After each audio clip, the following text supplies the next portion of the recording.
All right, team, let's get started. Today, we're going to dig into something that's at the heart of pretty much every system we design: server state management. This is one of those foundational decisions that has massive, and I mean massive, implications for how our apps scale and how resilient they are. So, let's break it down. First, just a quick note. We are using some AI tools to help put these deep dives together. I want to be clear. This isn't about generating some AI slop. Think of it as a force multiplier for our own learning. It helps us cut through the noise and get to the core concepts way faster. But everything here has been curated and vetted by engineers for engineers. You know, every application we build that does anything useful has to have a memory. It has to remember who you are, what's in your shopping cart, where you left off in a process. So the question is never if your application has a memory or state. The real fundamental design choice that we have to make is, where are we going to put it? Where does that memory live? And just so we're all speaking the same language here, let's get a solid definition for state. It's not just random data. It's really the historical context of an interaction. It's that memory that gives our system continuity, that makes our apps feel smart and responsive instead of, frustratingly forgetful. Okay, so that big question, where to put the memory, it really leads us to two completely different ways of thinking about architecture. On one side, you've got the stateful server. This guy remembers everything about a client's session, creating this ongoing conversation. And on the other side, you've got the stateless server, which has total amnesia. It treats every single request like it's the very first time it's ever heard from you. Let's start with the first model, the stateful architecture. Now, this is often the way that feels most natural when you're first building something, right? Because it's designed around this idea of having a continuous, flowing conversation with the user. Probably the best way to think about a stateful server is with a real-world analogy. It's kind of like a good bank teller who recognizes you, knows your account history, and makes the whole thing super smooth.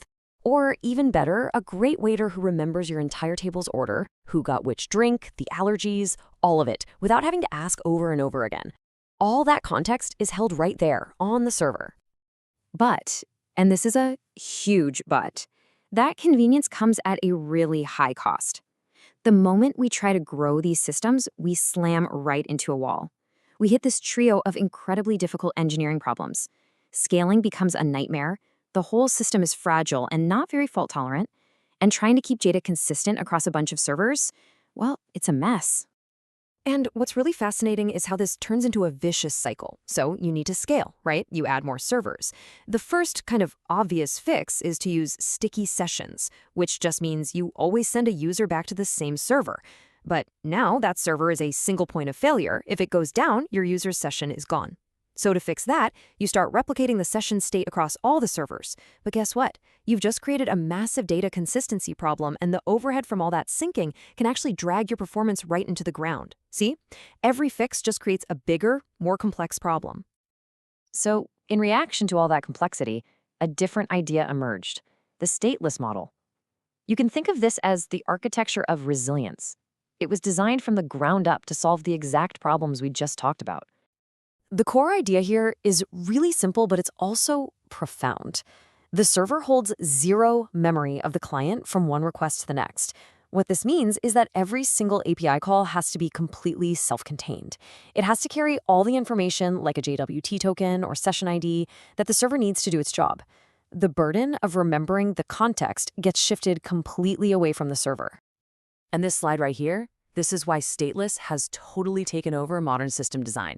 Because any server can handle any request, you get true, easy horizontal scalability. Just add more machines. If a server dies, who cares? The load balancer just sends the next request to another one. No big deal. Deployments get simpler, there's less operational pain, and it is the perfect foundation for a microservices architecture.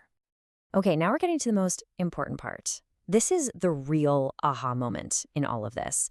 Because when we say an application is stateless, it sounds like we've somehow magically made the whole problem of state just disappear. But we haven't. Not at all. So here's the crucial point. A stateless architecture doesn't eliminate state. It just moves it.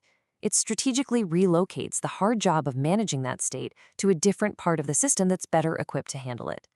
And this is where it goes. We've built this beautiful stateless application tier that's super easy to scale and manage. But for it to do anything useful, it now completely depends on a highly stateful data tier. We're talking about our databases like Postgres and our caches like Redis. So we didn't solve the state problem, we just offloaded it.